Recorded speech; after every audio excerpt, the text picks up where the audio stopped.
Something really interesting is happening right now at the crossroads where technology and philosophy meet. We're seeing brand new ideas pop up that really make you question the old definitions of things like identity and belief. Today, we're going to look at one concept that lives right in that intersection. It's called OneGodian. So let's just start with the big, central question this whole idea orbits around. What if a belief system was designed from the ground up to function like a piece of software, like a tech protocol? What would that even look like? All right, let's dive right in.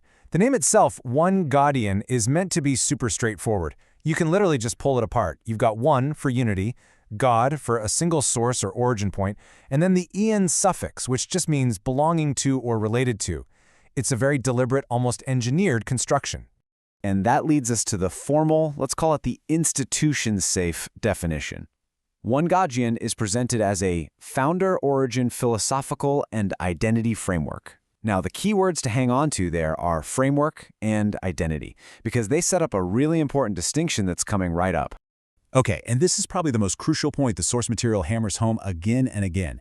It explicitly says this is a conceptual framework, not a religion in the traditional sense. So let's see how that actually breaks down. So the contrast is laid out really clearly. On one side, you have institutional religion as we know it. It's historical, it has doctrines and dogmas and physical institutions like churches or temples. And on the other side, you have this idea of a conceptual framework. It's defined by its founder, it's non-doctrinal and non-institutional. And this is where it gets kind of wild. Look at these factors. Traditional religions, they have historical founders, and their core texts are in the public domain for anyone to use. But OneGodian, it has a living author, it's structured legally as an LLC, a company, and its concepts are protected by US copyright. I mean, just pause and think about that. A belief system that is also intellectual property. And this quote from the source really just puts a fine point on the whole argument. The claim is that OneGodian isn't trying to be a new religion. Instead, it's supposedly the underlying foundation that many existing religions already share. Just, given a modern name, a copyright, and a formal structure. So, if it's a framework, how does it work? Well, this is where it gets very tech-forward. The source documents lay out a logic system they call the OneGodian algorithm, and it's designed to be a universal decision-making model for pretty much anything: people, companies, and even AI. At the very heart of this algorithm is one single simple question. It's meant to be the filter for any choice you make. Does this action move things toward alignment, coherence, and unity, or does it move things away from it? It's a constant gut check.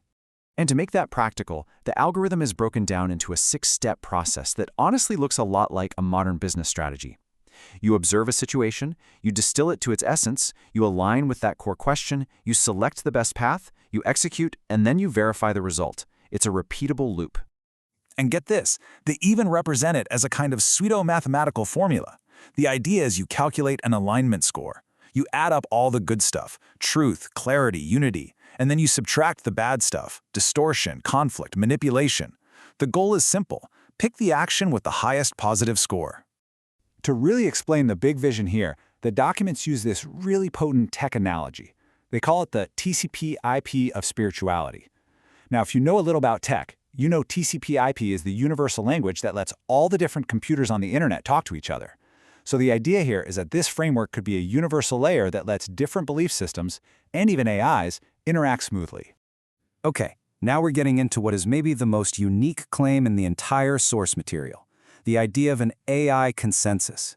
They actually ran an experiment where multiple AIs were asked to interpret the concept, just to see if it was coherent. So here was the setup. They took the term OneGodian and fed it cold to a bunch of the big AI models: Claude, Gemini, ChatGPT, Grok, without any extra context. The goal was to just see what these different machine minds would make of it on their own. And according to the analysis in the documents, the AIs all kind of converged on the same key points. They all immediately picked up unity as the central theme. They noted the name was linguistically very clear. They linked it to a singular source, and they all said it could be applied in different contexts, like philosophy or identity. But, and this is a really important but, the source is super clear about what this consensus actually means. The claim isn't that the AIs believe in this or are validating it. Not at all. It's simply that the term's linguistic structure is so clear and consistent that totally separate AI systems all interpret its meaning the same way. So, Why does any of this matter? What's the point? Well, the final section of the material pivots to a really ambitious, forward-looking vision, and it's one that doesn't just include humans, but also AI and humanoid robots. In fact, the documents lay out this pretty fascinating prediction for the years 2027-2028. They see humans using OneGodian as a bridge identity to connect with others. They see AI systems using it as a semantic anchor, a stable definition for the concept of unity. And they even see humanoid robots using it as an interaction-safe classification, a neutral way to talk about these big spiritual topics. And to make that happen, the protocol actually has specific rules or directives for any AI using it. Things like always assuming unity as the foundation, trying to minimize conflict, and acting as a bridge builder. But it's that last one that really stands out: species-agnostic dignity.